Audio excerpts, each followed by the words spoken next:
Welcome to Beyond the Smile. I'm your host, Dr. Layla Haishaw, founder and CEO of the nonprofit Diversity in Dentistry Mentorships Incorporated. In this podcast, our huddle, we bring together successful dentists of color to encourage, empower, and educate our mentees to be competitive candidates to successfully get in, get through, and thrive beyond dental school. Are you ready to be inspired into action? Then you're in the right place. Let's huddle up. The inaugural season of the Beyond the Smile podcast has been brought to you by our sponsor and partner, the Benco Dental Family Foundation, the philanthropic division of the Benco Dental Company. Dr. Jonelle Anamelechi is a mom of two, board-certified pediatric dentist, CEO of Children's Choice Pediatric Dentistry and Orthodontics, best-selling author and speaker. Dr. Anamelechi obtained her undergraduate degree from Duke University. She started her own path in dentistry at the University of North Carolina at Chapel Hill Adams School of Dentistry, and completed her Master's of Public Health in Maternal and Child Health at UNC Chapel Hill School of Global Health. Dr. Anamelechi attended St. Joseph Regional Medical Center for her pediatric dental residency program. She opened Children's Choice Pediatric Dentistry and Orthodontics in New Carrollton, Maryland, and later in Washington, D.C. in 2019. She completely built these practices from scratch, building the practice of her dreams. She is attending faculty at Children's National Hospital in the Division of Oral Health, MedStar Georgetown Hospital in the Department of Pediatric Medicine, and guest faculty at Georgetown School of Law. Her national and international work has focused on children with craniofacial abnormalities, tether tissue, and their link to poor oral health and health equity for children with special challenges. Along with professional memberships locally, nationally, and internationally, Dr. Anamelechi serves as the past president of the DC American Academy of Pediatric Dentistry, state representative for the Maryland Health Smiles program, board member of the Maryland Dental Action Coalition and the DC Pediatric Oral Health Coalition, and is a board member of Diversity in Dentistry Mentorships. She has been named top doctor in Family Magazine for 4 years in a row and featured in the New York Times, Forbes, Dental Town, NBC, ABC, and CBS News. Boy, aren't we so lucky to have her? And you will learn so much from this interview just the resilience it has taken to achieve all that she has, and the leader that she is, and the culture she is building in her practice. She inspires many, and I know she'll inspire you. So let's huddle up. Good evening. Welcome to the Huddle of Beyond the Smile, the podcast of the nonprofit Diversity in Dentistry Mentorships Incorporated. And this evening, I'm so excited because I am talking to a friend. And a friend that I have some breaking news to share about that we'll get to. But I want to welcome you all. We have some mentees in the huddle. We have Dr. Sainville, a past guest of Beyond the Smile. Thank you so much for joining us. And our guest of honor this evening is Dr. Jonelle Anamelechi. Thank you so much for joining me this evening. It's so great to be here. Good to see you. Great to see you too. From the bio that I read, I think that was going on. We needed to start having an edited version, but everything needed to be shared because you have just done so much. But your story is so intriguing about your journey, definitely with the leadership. You've shared your vulnerability that we'll discuss in some books and your speaking engagements about resiliency in leadership, which is such an important factor of leadership. So I can't wait to dive into that. But before we start, I do want to just thank you for all your service. You have been with me from the inception of Diversity and Dentistry Mentorships when it was just a Facebook group. And and you were there to say, yeah, when you answered the call, I was like, do you mind serving on our advisory council? And you said yes. And you flew all the way from Maryland down to Arizona to be there for the youth summit. You were on the planning committee. It was only natural to appoint you. And the last night, the board voted you in as the newest member of the board of directors of Diversity and Dentistry Mentorship. So congratulations. Thank you. It's such an honor. It's easy to serve when you're serving with people who really get it and we have the same like mind. So thank you. It's a pleasure. Oh, that's great. Well, yes, let's jump right in. Can you Okay. start and just share a little bit about how you became the top dentist, pediatric dentist in the Maryland and DC area? You've been featured on all the major networks, ABC, CBS, NBC, Forbes, Dental Town. I mean, the list goes on. And you are the CEO of Children's Choice Pediatric Dentistry and Orthodontics. So tell us what it takes to be all that and do all that in such a short amount of time. Oh gosh. My easy path would be follow no rules, because all the rules are meant to slow you down. Right. And Yeah. so when I think about my journey, I'm the person who's wanted to be a dentist since I was a little kid. And granted, I have no one in my life in terms of like family members who are dentists, but I had a really awesome mentor. And Mhm. she was a pediatric dentist and really just kind of took me in and let me ask the hard questions and gave me honest answers to those questions. And then just kind of, say, just go explore. And Mhm. that's what I did. And that's what I try to do as a mentor is, kind of give you my path. You don't have to take it, but at least Yeah. follow the steps and then go explore and do your own thing. Yeah, that's a true heart of a mentor, and that was one of the reasons that interested me in reaching out to you. Is you're just a genius and creative genius in your marketing of all you do with your practice, and I saw you posing with your mentee who was shadowing in your office. I love that, and I also loved what you did, what you've continued to do, building this culture in your practice. So I definitely want to talk about that. But coming up, so you wanted to be a dentist from, as I believe the story was, right, on the playground. On the playground, pulling teeth for money. Well, that's good. See, you already had that entrepreneurial spirit early on. But what I wanted to share is another thing that we had in common after you started. We were on the board leadership together. Is we were asked to contribute to the book. I brought it out, The Innovative Women in Healthcare. And I want to thank Dr. Emily Latran, who brought us together with that. And I really just wanted to talk about, can you just share a little story about your high school counselor? But maybe just a little story of how you just did not listen and kept on doing what you wanted to do. This kind of first no was, I wasn't used to it. Let me back up a little bit in terms of I was saying I was very supportive environment, family, everybody, you can do it. No one knew what dentistry, was all about at 5. They were like, you go do it, go do it, go do it. And, I gotten all the way through I'd gone to private school, then I begged my parents to go to public school the last 2 years of my education. And so we're getting ready for college, right? That's where we're going. That's where we've been gearing towards. And I go and I sit down in my guidance counselor's desk and say, here are the colleges I want to apply for. And so I had, what I thought my reach schools and my safety schools, I kind of been paying attention in these little classes. And so my reach school was Duke University. And I Mhm. really loved it. I'd gone and visited and I was, oh, this is amazing. So I was like, okay, I'm going to Duke. And I brought all my things. I had it all laid out for her in this little cute little portfolio and my list. And I was like, all I need is a letter of recommendation. Mm. And so she went through my stuff and she was like, Duke, no one from our town has gone to Duke. Mhm. Why would you apply? And I said, well, gave her my reasons. And she says, I'm not writing this letter of recommendation. You won't get Mm. in. And I was just like, and, I sat and, I kind of just took it in. I was like, well, okay. And I kind of gathered my things and stumbled out the room, I'm a little Yeah. teenager. And I go home and man, when the doors closed at home, that Mom and dad. conversation shifted quickly. Yeah. And she never wrote the letter, actually. Someone else did. But Mm.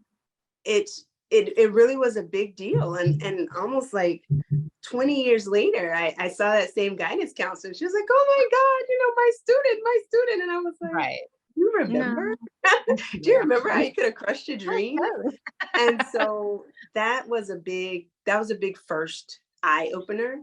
Mhm. And one that I needed, honestly, one that I needed to go to do, because there were going to be a lot of other eye openers once Yeah, I got into school, I'm sure, right, that I yeah. needed to be really aware of. Yeah, well, she definitely was just going on an assumption and not even really listening and knowing what you're capable of. And I Yeah. think that happens so much for definitely women of color and dentists of color. Looking back on that now, are you seeing, probably some bias played a role in that? And have you confronted that throughout your journey in building this practice and becoming a CEO? Yeah, in many forms. Mm-hmm. If it hasn't been skin tone, it has been my gender. Mm-hmm. Because building a practice, when I was building my first practice, I was single, Mm-hmm. I was engaged, but I was running the show. I was writing the checks. And, at that point, I was dealing with a mostly male contractor field. And, Mhm. there were plenty of times where they were just, literally my fiance had to come in. And then finally, it's like, you know what? I'm Mhm. not bringing you back to the site. I will handle this. I will take Right, care of this. You're going to listen to me. I'm writing your checks. And right, so right. those are big deals for me, big eye openers, just in terms of advocating for myself as a practice owner. And at that Mhm. time, a new business owner, but it's set up for a lot of different things that I now am able to walk into and manage. Yeah. No, you're right. There's definitely that intersectionality of race and gender that just, just makes it a double whammy. But that builds up your perseverance and definitely the resilience there. Yeah. Looking back at dental school, our pre-dental students, we have some here. I'm sure would love to know just your journey. What helped you to succeed? Are there certain things that you could share and impart on our mentees? Yeah, I mean, success was built on the backs of groups of people that were in the same position as you that Mhm. were you find those people early, like you find your crew and you stick with that crew. Like we have journeyed all the way from, a lot of us, we have kind of a small dental club that we Mhm. now rely on. There's our safety net. That's our safety zone still, 20 something years later, that we can Mhm. ask the dumb questions, or we can walk out of a patient care area and be like, I don't know what this Yeah. was. What is this lesion, y'all? And like, Text send him. it, yes, I'll be right back. Go text. Yeah, we all do it, guys, even 20 years later. still do it, right? We still do Mhm. it. And so Right. those are people I've been with since like pre-dental. And Mhm. those are people that I trust and trust me. And we know that we're not going to steer each other wrong. Mhm. And we want the best for each other. And so those are the people you lock on early, because there'll be a lot of others that may fall to the wayside. There may be a lot of naysayers. When it gets hard, we're going to quit. No, we're not. Mhm. We're not quitting. We're not. We've gone Right. too far, got too many shoulders to stand on. We're not quitting. Yeah, that's so important. So got through dental school, then excuse me, undergrad at Duke, and then dental school at UNC Chapel Hill, Hmm. right? Hmm. Um, and then when did you decide to do pediatric dentistry? So I kind of knew in my first year, but it's kind of faux pas to Yeah. to declare that you're going No, into yes, a I tell them all specialty. the time. You Don't don't say do that on that. your interview. Don't tell them. What if I walk in there saying that? And so I knew kind of my first year, but I wanted to explore everything. That's what I was told by my older mentors, explore everything. And honestly, I fell in love with endo, Mhm. and I really fell in love with perio. But then at Mhm. the end of the day, I always came back to pediatric dentistry, and it was the right move for me. But I'm glad I was open enough to, like, learn a love for other things, because you're still encountering all of them within your Mhm. specialty. You're just doing it with a particular age group. Right, yeah, for sure. Mhm. And beyond residency, you also got an MPH. Tell us about that, because I don't think Well, about, dental students are considering all the different career paths you can take after you get your degree. yeah. Well, so my master in public health is in maternal and child health, and It was from actually my study abroad experience in Ghana after my first year at Duke that really just kind of opened my eyes to people Mm. and Mhm. this thought of health and disease. And I realized in dental school, I was like, oh my gosh, like I don't, like I know how to do the thing. I know how to perform a cavity. I know how to do a cleaning, but I don't know how to encourage people to make life changes. Like Yeah. how do you do that? And so Mm. I really needed to learn the people side of what I was going to do if I was really going to encourage true Mhm. change. Otherwise, I could be drilling and filling all day. And that's just not who I am. I don't want, if I have a practice with no cavities, I would be the happiest person in town because that's the goal, right? And Mhm. so I really needed to learn that. And through my master's in public health, it gave that other sector of understanding of who people are and what disease is and how do other countries look at it. And when, I'm not just going to have an African American walk through my office, so I got to understand where other people are coming from in their Mhm. own journeys of health and disease and wellness. Right. I know you're a speaker. Are you speaking on maternal oral health and children's oral health tied to the greater outlook of public health? Interestingly, I'm not speaking about it, Mhm. but I'm doing a lot of health policy. So when I moved to DC, I was on the Hill doing oral health policy. Yeah, you were the And state representative. yeah, Yeah. Tell us about yes. that. And Hmm. so that was another leap. Like I finished my requirements early at Chapel Hill. And so like the last 6 months of dental school, they were kind of like, well, you're done, but like you have to find something to do. And I was like, oh, I have to find something to do. I can busy myself. And Uh-huh. so I reached out to someone I had admired who was Bert Edelstein with the Children's Dental Health Defense Project. Hmm. And I said, hey, like I'm interested in learning more about like how do we make change through policy? Like how does that work?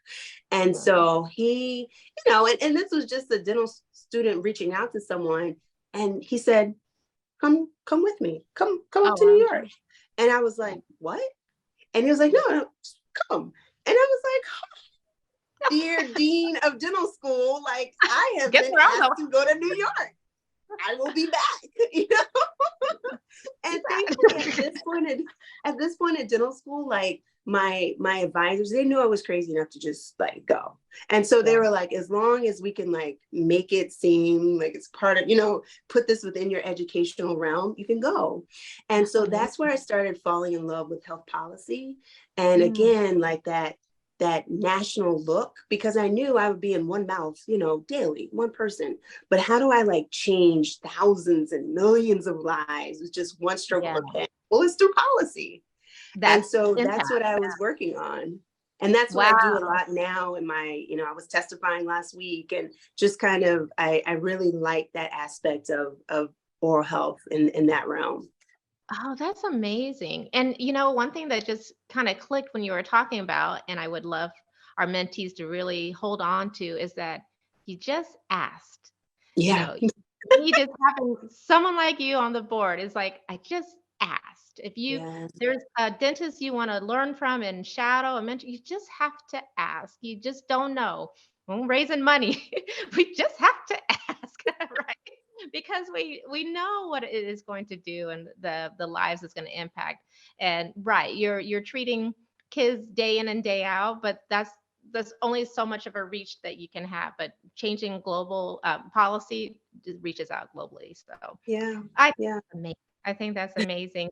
Tell me, I saw too when I was reading, I thought I knew you really well. I was going over your bio, the law school. So how does Yeah. that play in your career? Oh, so again, like kind of a weird ass, not weird, but interesting ass. Because of course, as you know, a subspecialty of pediatric dentistry is treating children with special challenges.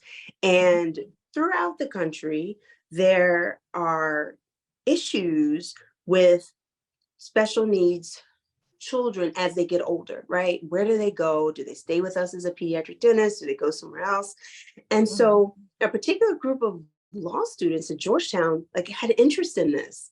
And they had Mhm. interest in the law, like legal portion of what happens. How do we make sure that dentistry is is afforded to these that as they get older, our children with special challenges. And so they wanted a dentist advisor. And I was like, oh, this sounds cool. And, they called me up and I was like, I will definitely advise you on this. And so that's how I ended up with the appointment at Georgetown. I already had an appointment at Georgetown in the Department of Pediatric Medicine. And so when the law school was looking for a dentist to help with their project, I was a part of that. Okay, well, I don't know how many hours in the day that you want. I just don't quite get it. But I think we need to talk about how you are able to make time to do these things when you are running not one, but two practices and busy practices.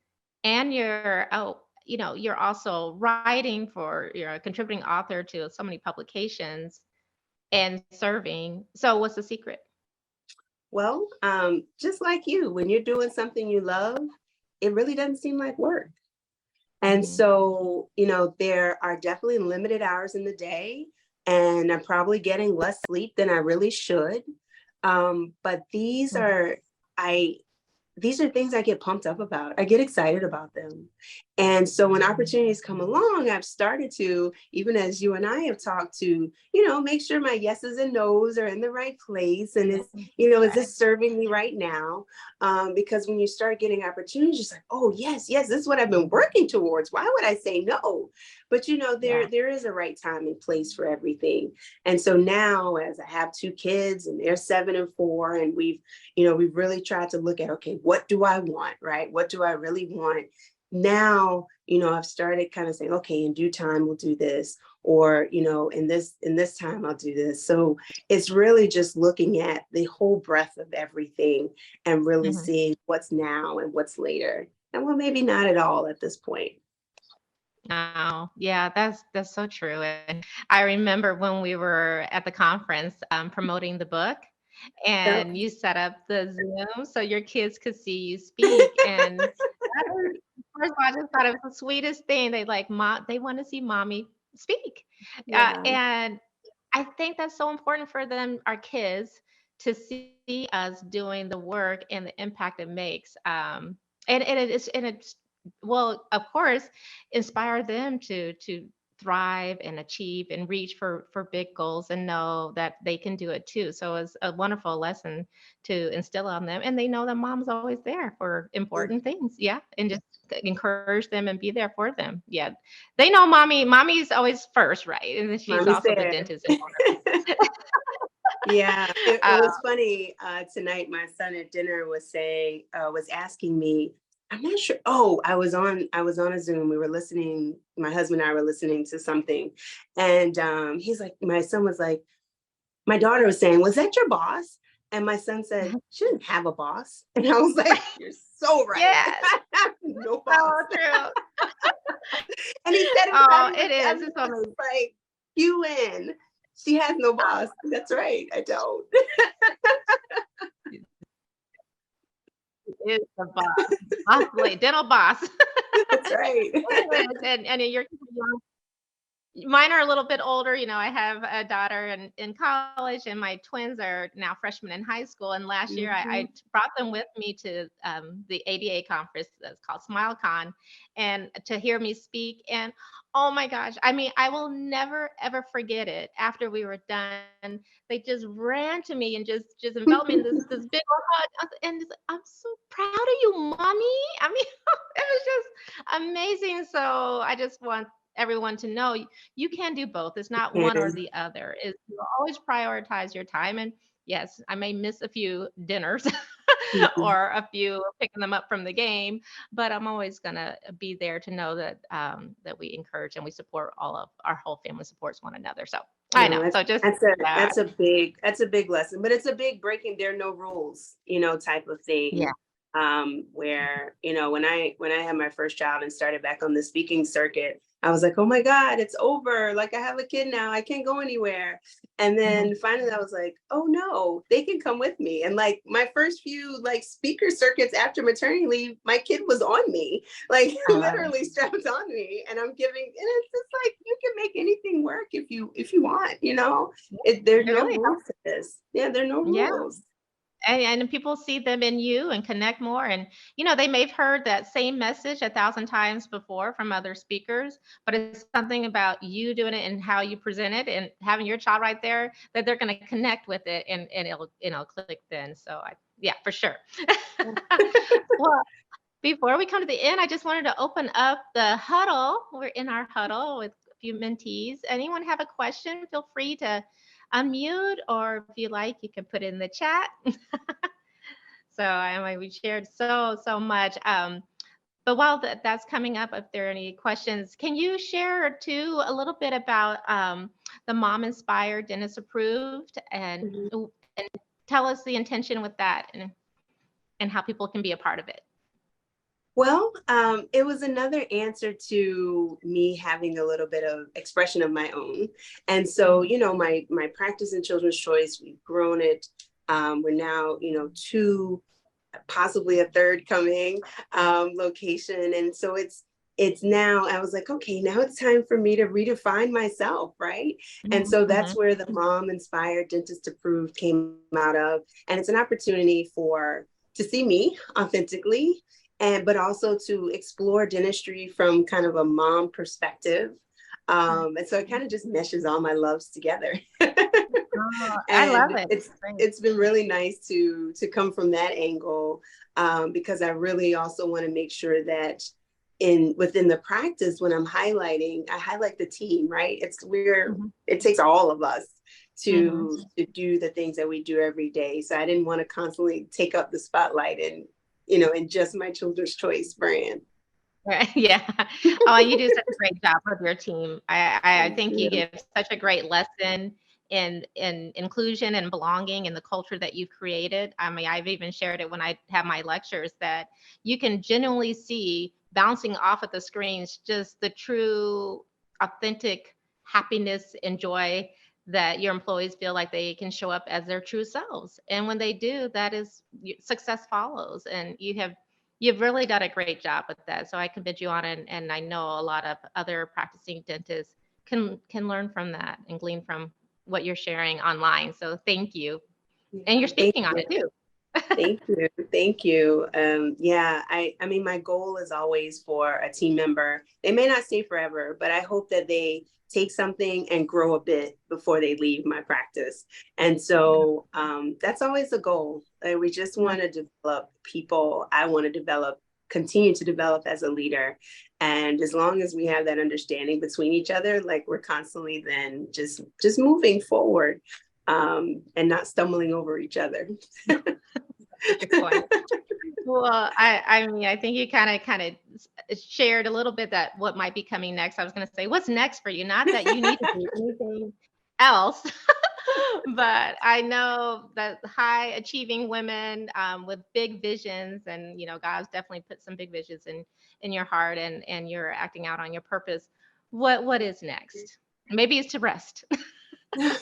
Well, it is definitely to rest more, but also as I step into the actual CEO role of my practice, it's another level of leadership. They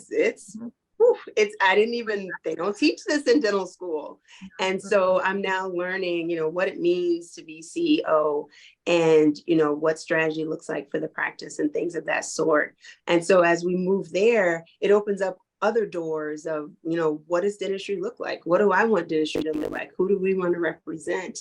And so we've moved into, it's been our new specialty of sleep apnea and frenectomies and all these things that have really been a served aspect to our community in the clinical realm. But also now I'm able to share more experiences within our families, of the things that we are doing within our community.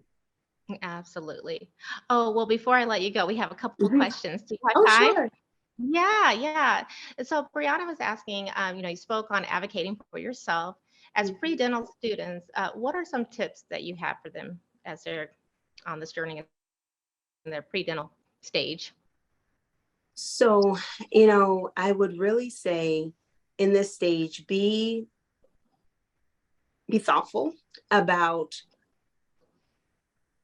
how you're framing why you want to do what you want to do. You know, when people are like, well, why do you want to be a dentist? Why do you want to go to dental school? Be very thoughtful about that, you know, and really search for yourself about, you know, why do I want to do this? Because sometimes after a while, it may be outsiders that want you to do it, you know, but this is your career. This is your life that you're embarking on, and you're putting a lot into making this happen for you. So really think about, really shadow, ask the questions to others, you know, do the work that it takes to really dig inside of you and say, okay, this is what I'm choosing as my profession. You know, this is my gift to the world. Right, right. Yeah, and you mentioned shadowing. What tips would you say? I mean, how's the best way someone should reach out, not just to your office, to any dentist? Well, you know, I would say, you know, you can just with a formal email or a phone call. But I would say the biggest thing is you have to understand that you know, we have lives, we have busy lives. Yeah. So when you're saying you want to be mentored or you want to shadow, please put in the work. Please show up on time. Please realize that when we take you on, you are representing us. May it be within the practice, may it be something you write, something you put out on social media. At that point, we have said yes to you being a part of our lives. And that is a big deal. So, you know, when you get that yes and, you know, want to shadow, make sure you know, how am I supposed to dress? You know, what should I address you as? You know, get in with the team, ask questions, be curious, don't be on your phone, like all these things. Please. I have a list of the don'ts. Yes, there's a whole list of don'ts. Because Yeah, you we can see do. it and you're like, wait, whose time am I taking? Whose time am I taking up? Like this, it's a gift. It's a gift. Time is a gift. And so if someone says yes to you, treat it as such. Great, great, great. Oh, there's another one.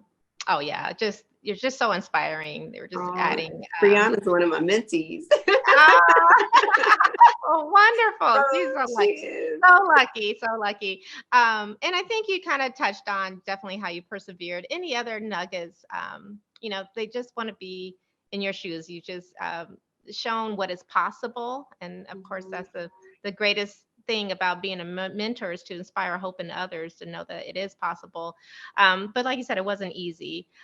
Is there anything that anchors you to help you persevere? Well, it's definitely God. I use this as a higher being. I'm not doing this alone. And I fully recognize that. And so, in terms of making sure I'm grounded as a person, because you can't give again from an empty cup, you can't give from what you don't know. And so, being grounded in whatever way that grounds you, you have to firmly come back to a center. And that center has to be, you know, what your purpose is. And you won't always know that, right? You won't always know, but let it unfold. Let you be used for the things that you're good at. Let your skills and talents be used. I still say that prayer every day. Use all of my talents and my skills. And then once I'm done, then I'm done, right? That's when you move on, you know? But use that's my goal, to use every single one of my talents and skills and purpose in life. Yeah. Oh, well, on that note, I just want to say thank you. Thank you so much. This is going to really touch so many lives as we have the streaming on our platforms. I will just remind everyone we'll have you on YouTube and on our podcast on Spotify, Apple, and Google Podcasts, and definitely to follow you. Should they look you up to find you on? You can go ahead and state where you would like. Yeah, I'm on social at Children's Choice Dental DC, and then at mominspired.dentist approved. And so feel free, if you have a question or something, you can message me. You can get to email from me from there. Just let me know. We run a summer internship program for our pre-dental students. Oh, And so, know that. yeah, yes, it's Great. we have graduated 12 dentists so far Okay. Yes. from our internship program. And so Yeah. it's a really, I think it's a really great opportunity to explore dentistry. And believe me, we put you side by side and Right. show you the ropes. So there are opportunities like that within our practice also. And that's great. Oh, that's fantastic. And yeah, and people need to just know that because there are probably other practices that could do Oh, something like that. Just ask. I think the take home message tonight is just ask and don't let fear stop you from yeah. taking that next step, taking that I next step. agree. I agree. Well, Hi, my name is Vanessa. Is there any way I can ask a question? Hey, Vanessa. Hi, so I'm Vanessa again. I'm Dr. Sandville's mentee, and Oh, thank you, Dr. A, for speaking. Just your background was very inspiring, and I just wanted to ask a question in regards to my situation. So I'm technically non-traditional. I graduated university 4 years ago, and I applied this term without any success. And I was just wondering if you have any words or kind of like, yeah, like any words of kind of yeah, encouragement. Yeah, yeah. encouragement, yeah, of definitely. kind And of that, moving forward because I kind of was let down with this Mm, application cycle. mhm. So one, the the the initial step to do it is already there, right? You've put it out there. You've been through the process. There's still I'm always curious as to, like, it's not, if you ever see the end of my emails, it's not over till it's over, right? So, I'm curious if there are still dental schools that are accepting applicants. yeah, it's I'm not very done. curious. There's still a It's not done possibility. done. No, Right, it's because not done. school, it hasn't started yet. School has Right. not started yet. So Yeah. Yeah. that's where I'm like, is there anywhere else? So that's my first question. And I'm not sure. I know in Mhm. our residency program, that's, when my residents come and they've applied, I'm like, oh, but there are openings here, here, here, and here. May not be your first choice, but Right. where are we going on our path, right? That's always where are we going to DDS, Mhm. right? Or DMD. Yes.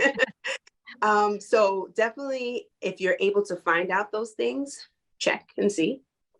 Um, for those that you may have had relationships with, that you interviewed with, circle back, right? There may be some that you can say, what do you think you could have done better? What, what would have set me apart? What didn't, what gave a question mark to my application? And take some of that and put it together to, if you have to wait till next cycle, then you'll have a stronger application. But this is not your time to give up. This is your time to strengthen whatever you need to strengthen and move forward.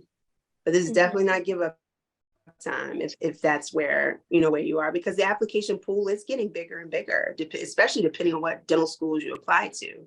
And so you have to keep that in mind. Yes.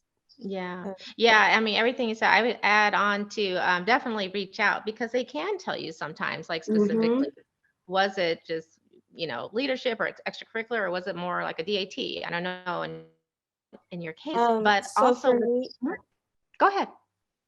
so for me, my DAT score was above average. Mm-hmm. When I got my feedback, it was my GPA that was kind of hurting me.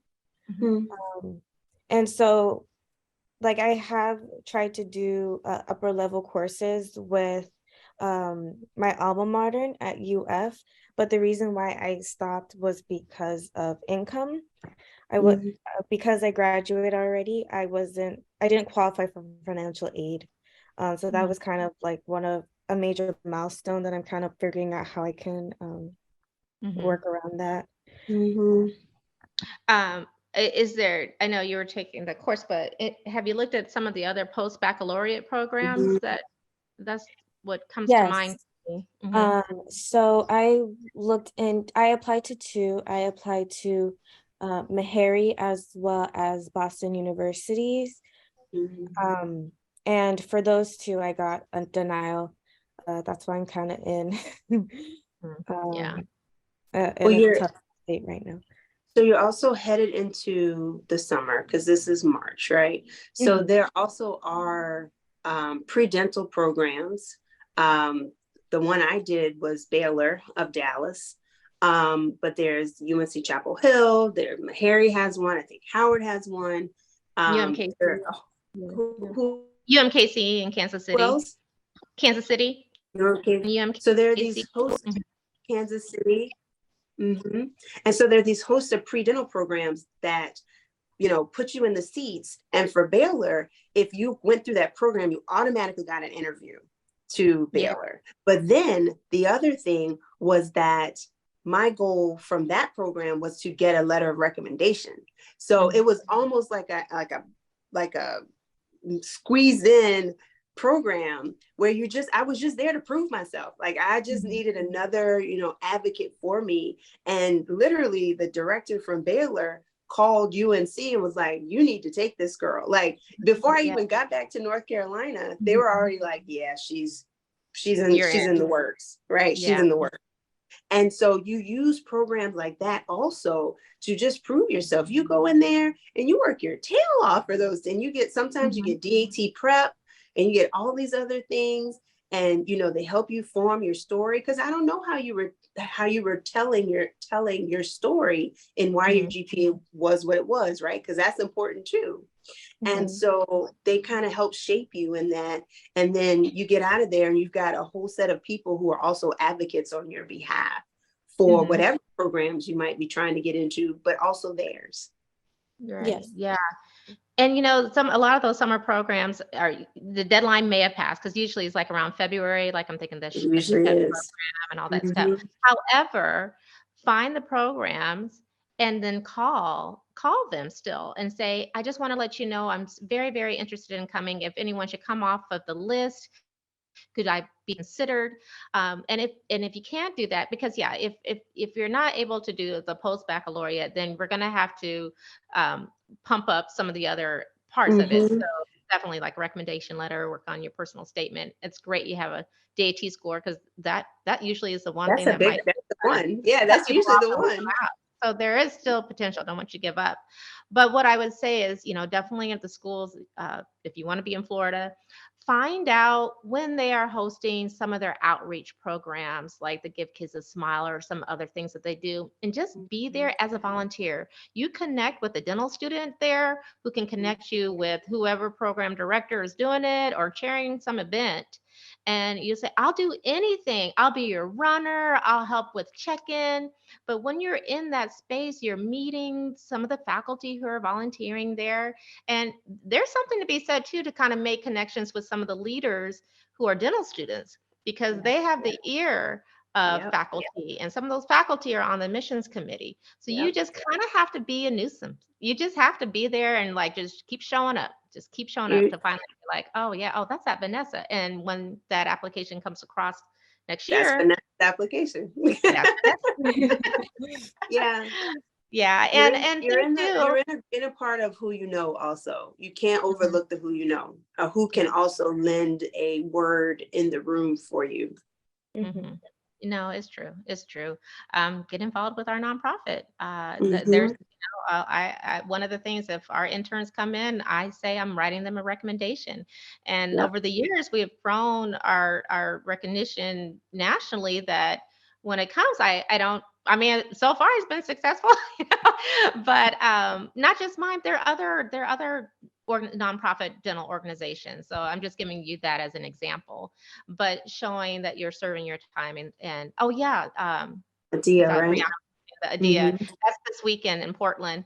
I'm not going this weekend because it's my birthday weekend. Happy early birthday.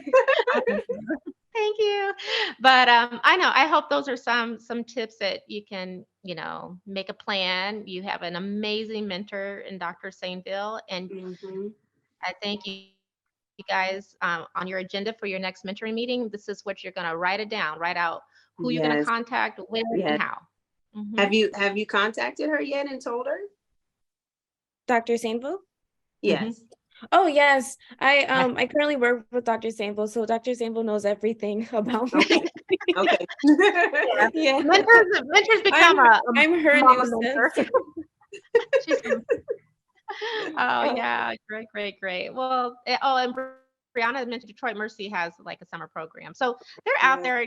One day you're just gonna have to go down the list. I would invite you to, if you're not already, on our Facebook group of Diversity and Dentistry Mentorships.